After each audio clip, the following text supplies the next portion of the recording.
Get ready to fire up the sprinkler system once again. What's going on, guys? I'm meteorologist Jonathan Kegas. In this video, we're going to talk about Florida drying back out for the most part. Not everywhere is going to be dry, but it is going to be on the drier side for the next couple of days and hotter side again. We're going to break that down from North Florida to Central Florida, back into South Florida, break down into your pinpoint zones. And then we're going to take a look at the tropics. All I can say is there's a lot out there. The good news is, for the most part, this is not a concern to Florida, but we're going to break down the 5 systems that we are watching out there in the Atlantic. Kind of blew up over the weekend as expected. All right, first from a Central Florida perspective, then we'll broaden out and take a look at the rest of the state of Florida. If you do want to stay updated on all things Florida weather, hit that subscribe button. If you find this content helpful, please give it a thumbs up. It really does help us out a lot. And look at this through the rest of your Monday evening. August 21st, we are nice and dry. If you have plans to be outside again, maybe fire up that sprinkler system again, because it is going to be pretty dry over the next couple of days. Don't want to lose the lawn. If you do have yard work to do, maybe painting a fence or something like that, you need a couple of days of dry weather. I think this is a pretty good time to roll the dice. You see it here. There may be a stray downpour kind of sliding into Central Florida. Otherwise, we are going to be dry. I don't think rain chances go up to above 20% until we get towards the middle and latter stages of this week. High temperatures tomorrow. There comes the thermostat going back up. We know it when those rain chances are low. The thermostat cranks up a little bit. Low to mid 90s for you across Central Florida. I want to show you a really wide view. This little swirly thing you see out here, this is the tropical wave that brought a lot of the state of Florida, those tropical downpours on Saturday and especially on Sunday as expected. That was our tropical wave. Here it is now trying to get its act together. This has actually now been designated potential tropical cyclone 9. We'll take a look at this further in the full tropical update, but that's headed towards Texas. But that's one of the reasons why we are drying things out. You see it swirling there towards 6 o'clock on Tuesday, August 22nd. That is the morning and likely making landfall as a tropical system. Back towards the Florida Peninsula view, though, the highest opportunity for rain coming towards the Keys. You see a few scattered storms right to the southern tip of Florida, closer to the Everglades, and then back towards Key West, back towards Marathon. We shift that wind direction out of the east, so a few little teeny tiny downpours get going there closer to the Bahamas, but by and large, we are going to keep things on the drier side most of Monday, for the rest of Monday, and then for a lot of Tuesday. So here is the Florida forecast pinpoint style here for August 22nd. There's the heat, 100 in Bonifay, 100 in Tallahassee. Rain chance is pretty much a big old goose egg through the panhandle.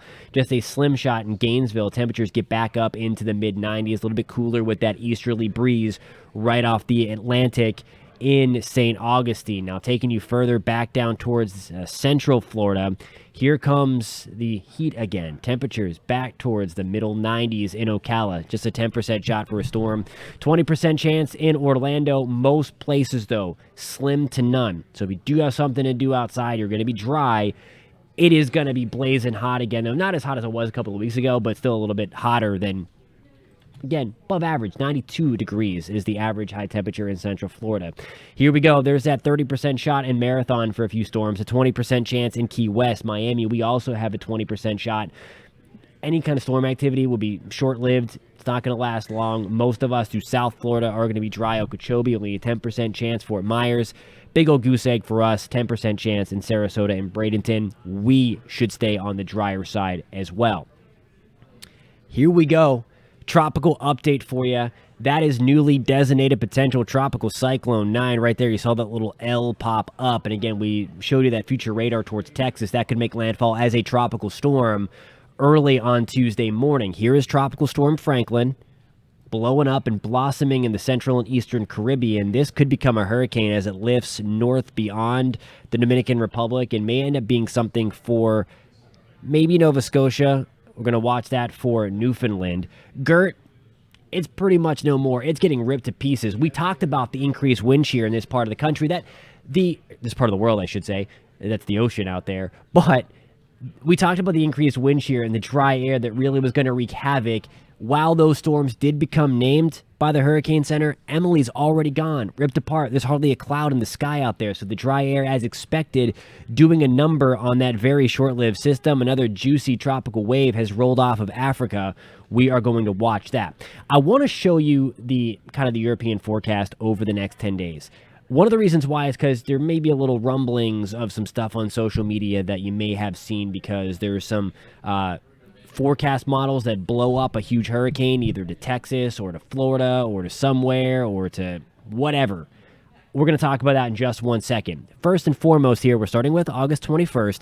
Here is Franklin. There is potential tropical cyclone 9.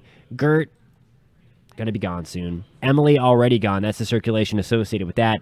There is that juicy wave near the Cabo Verde Islands. Now watch what happens. We're going to fast forward to the 24th. There is Franklin emerging from land. There is Gert just kind of spinning around, not doing anything out there, as likely a post-tropical system, likely ripped apart. There again is that entity that the Hurricane Center has highlighted. Gert tries to get Gert gone, I should say. Franklin gets a little stronger with the warmer waters out over the Gulf Stream, again closer to the eastern seaboard.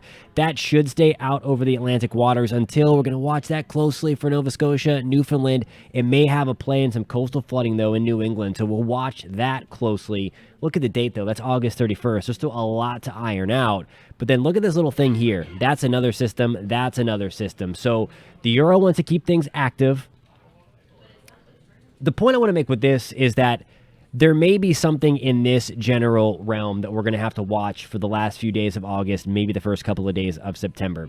It's the peak of hurricane season. What is a little different, though, of where it's coming from, we typically have a semi-permanent area of low pressure. It's known as the Central American Gyre. It hangs over Central America. We watch for early season development from this entity. We watch from late season development that they kind of spit out these disturbances. We typically don't see it in August or September. It's not what we're really used to seeing for development areas.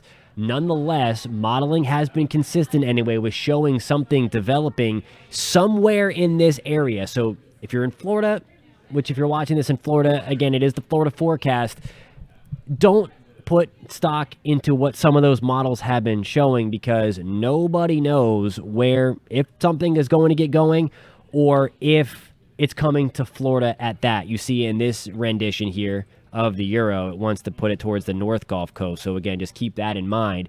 We're watching it closely.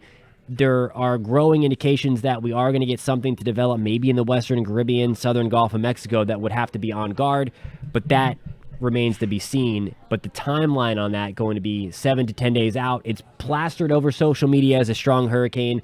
So I wanted to talk about it here just to kind of put things in perspective that the models that showed that big strong storm on the Gulf Coast of Florida are not doing it anymore. So that's what we're going to see. And you see that a lot this time of the year. Models put something somewhere and then take it away. Everyone gets all in a tizzy about it and then it's gone. So there's no reason to freak out or anything like that at this point. Note that it's the peak of hurricane season and that everybody should have their ducks in a row, so to speak. Everybody should be on guard to note what happens at this time of the year, especially if you live in Florida or the Gulf Coast or the southeast corner of the United States. Hey, thank you so much for tuning in to Florida Forecast on this channel. If you found it helpful, if you want to stay updated on all things Florida weather and all things tropical weather as we go through the peak of hurricane season, you come to the right place. Please hit that subscribe button. If you found this content helpful, please give it a thumbs up.